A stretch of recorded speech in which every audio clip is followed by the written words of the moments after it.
The Grim Sleeper. The killing spree began in 1985 in Los Angeles, California, and apparently ended in 1988. All but one of the serial killer's 8 victims were black women.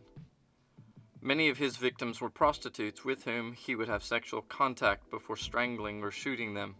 In 2002, the killing resumed.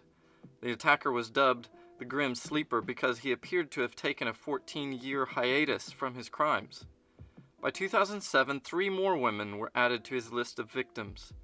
What proved particularly frustrating to investigators was that, even though this killer left behind DNA evidence at many of his crime scenes, a search of the DNA databases proved fruitless in establishing an identification.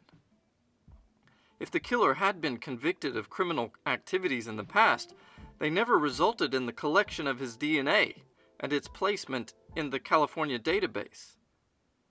Finally, in 2010, police arrested and identified Lonnie David Franklin Jr. as the Grim Sleeper. The arrest came about through a familial DNA search, which trolls through the DNA database looking for partial DNA matches that could be linked to a close relative in the file. One prisoner, Franklin's son Christopher, shared a strong familial pattern with the serial killer. Investigators used DNA collected off a discarded pizza crust eaten by Lonnie Franklin to link his DNA to the Grim Sleeper's victims. Today you'll be learning about blood and identification. There are some important terms that you need to understand and some visualizations. So you're going to write down some definitions and you're going to reproduce these diagrams. So get out your notebook and prepare to do your work. The first definition is antigen. Say it, antigen. Antigen is, think gen, G-E-N for genetic. It's like an ID. It's on the tip of our cells. There's a marker or an ID badge, and it's different. We usually think of IDs as we show the right ID and we get into the building.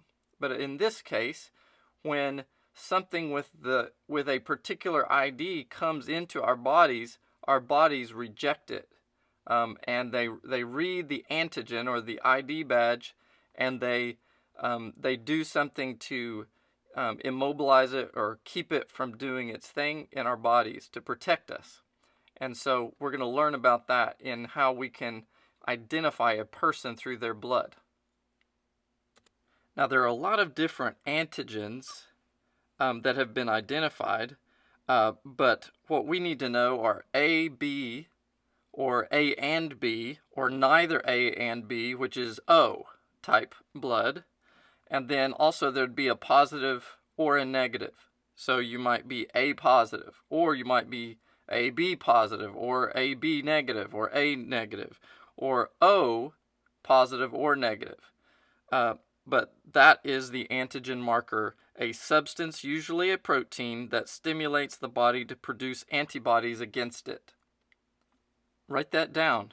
Antigen is a substance, usually a protein, that stimulates the body to produce antibodies against it. Remember, that's kind of reverse to what we're used to. We usually think of this substance or this ID badge that would let you into a building, but in this case, it's something that your body keeps out of you because of the ID badge or the antigen. And you'll need to reproduce this diagram pictured here. It shows on the left those kind of combination Y symbols that are red, and they're reading a Y-shaped antigen or ID badge, and you can see the cells there have rounded shape antigens. So those ID badges, they can get in, they're fine, that's you. But on the right, you'll see the spiky or the triangle looking shapes that fits that antibody that we have in our bodies. So that's what those Y-shaped things are. In this case, they're reading that Y shape. They are something in our body that detects the wrong thing. So they detect the wrong thing and then they bond it together like that. They clump it, and it's called agglutination. And here you can see the same thing, what it really looks like under a microscope. On the left, that's normal blood flow, and on the right is when that agglutination or that clumping happens due to our antibodies clumping up these false ID badges that are in our body, and it's taking care of those.